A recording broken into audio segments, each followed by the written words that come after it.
وہ یہ کہتے ہیں کہ اسرائیل کو تسلیم کر لیا جائے تو ہم اکنامکلی، فائنینشلی، معیشت میں، پیسوں کے معاملے میں بہتر ہو جائیں گے، ہمیں پیسے مل جائیں گے، ہماری امپورٹ اینڈ ایکسپورٹ اچھی ہو جائے گی۔ ہمارے سامنے ایک عذر رکھا جاتا ہے، آپ میں سے اکثر یونیورسٹیز کے اسٹوڈنٹس ہیں، اب سوال یہ پیدا ہوتا ہے کہ ایسی بات کرنے والے اینکر پرسن یا جنرل صاحب یا کسی وزیر صاحب یا کسی سیاستدان صاحب جو اس طرح کی بات کر رہے ہیں، ان سے بندہ پوچھے کہ آپ کی بہن کو ایک بندہ اغوا کر کے لے جاتا ہے، اس کے ساتھ جو مرضی کرتا ہے، لیکن آپ پریشان نہ ہو، آپ نے گھبرانا نہیں ہے، اس کے عوض آپ کو 2 کروڑ روپے دے کے جائے گا، آپ لینڈ کروزر لے لینا، اور پھر آپ نے گھبرانا نہیں ہے، آپ کو 2 کروڑ روپے آپ کی کوٹھی کے لیے بھی دے جائے گا،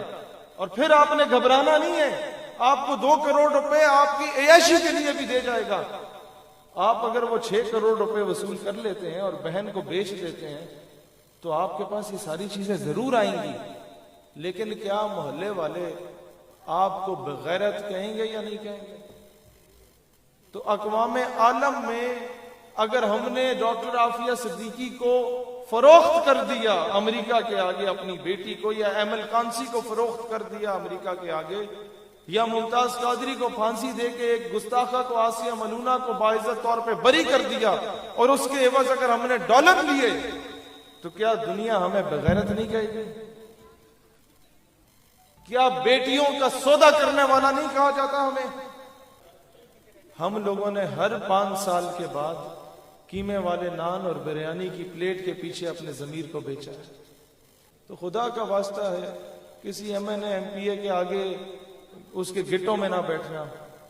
اسے گلی پکی نہ کرانا، اسے بولو ہمیں نلکا نہ لگا کے دو، نہیں چاہیے، وہ ہمیں سڑک پکی کرا کے نہ دو، نہیں چاہیے، تم سب سے پہلے یہ گارنٹی دے دو اسٹامپ پیپر پہ لکھ کے ہمیں کہ جناب ڈاکٹر عافیہ صدیقی کو رہا کرنے کی قرارداد اسمبلی میں تم پیش کرو گے۔ یہ قوم ایک مردہ پرست قوم ہے۔ آج میں ہر پولیٹیکل اور ریلیجیس پارٹی کے لوگوں سے تعریفیں سن رہا ہوں قبلہ امیر المجاہدین کی، لیکن جس وقت وہ زندہ تھے تو لوگ صرف تنقید کا نشانہ بناتے تھے کہ یہ بڑی سخت باتیں کرتے ہیں۔ اس وقت کالجز اور یونیورسٹیز میں جب ہم بات کرتے ہیں اسرائیل کے خلاف یا کشمیر کی آزادی کی یا ڈاکٹر عافیہ کی آزادی کی، تو لوگ ہمیں بھی تنقید کا نشانہ بنا کے بولتے ہیں کہ یہ بڑی سخت باتیں کر رہے ہیں۔ تو میں اکثر یہ کہتا ہوں کہ اگر ہم لوگ شہید کروا دیے گئے، آج سے 2 سال کے بعد آپ جب اسرائیل کے خلاف بولیں گے تو آپ کو پاکستان کا غدار کہا جائے گا، جس طریقے سے مشرف کے دور میں آپ امریکہ کے خلاف بولتے تھے تو آپ کو غدار وطن کہا جاتا تھا۔ اس چیز کو سمجھنے کی کوشش کریں کہ ہم لوگ کب تک فقط نعرے لگاتے رہیں گے، ہم لوگ کب تک فقط ایک دوسرے پر تنقید کرتے رہیں گے۔ آج ضرورت اس امر کی ہے کہ اپنے چھوٹے موٹے اختلافات کو پس پشت رکھ کے پوری امت کی امیدوں کا مرکز آپ پاکستانی ہیں۔ جب یہ امت بے حس ہو چکی اور حضور کی شان میں گستاخی کی جا رہی ہو، پورے پاکستان میں میلاد کے جلوس نکل رہے تھے، ہم نے یہ فیصلہ کیا تھا کہ 12 ربیع الاول کو ہم محفل نعت نہیں کرائیں گے، ہماری محفل نعت فرانس کی ایمبیسی کے باہر جا کے ہوگی، اور الحمدللہ ہم نے وہیں پر جا کے جہاں تک ہم جا سکے ہم نے کیا، جو ہمارے اختیار میں تھا ہم نے کیا۔ ہم لوگ کم از کم بزدل اور بغیرت بن کے گھر میں نہیں بیٹھے رہے۔ تو دوستان ذی وقار، حالات کی نزاکت کو اور وقت کے تقاضے کو دیکھیے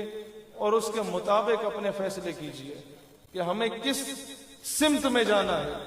کیونکہ آپ لوگوں میں سے اکثریت نوجوانوں کی ہے تو کچھ ایسی چیزیں ہیں کہ میں یا تو رسمی کلامی گفتگو کر کے چلا جاؤں اور آپ سے میں بولوں کہ آپ سارے جو ہے اس کی ذات دیں،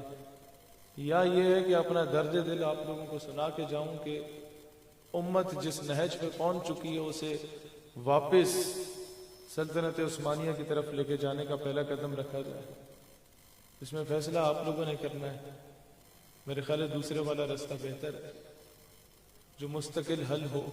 چاہتا تو وہی جذباتی اور انقلابی باتیں آپ لوگوں کے سامنے کر کے چلا جاتا، لیکن شاید یہ کسی پنڈ دیہات کی محفل ہوتی ضرور کرتا یہاں، کیونکہ میں نے اپنی عمر کے نوجوانوں کو دیکھا ہے جنہوں نے آگے زندگی گزارنی ہے۔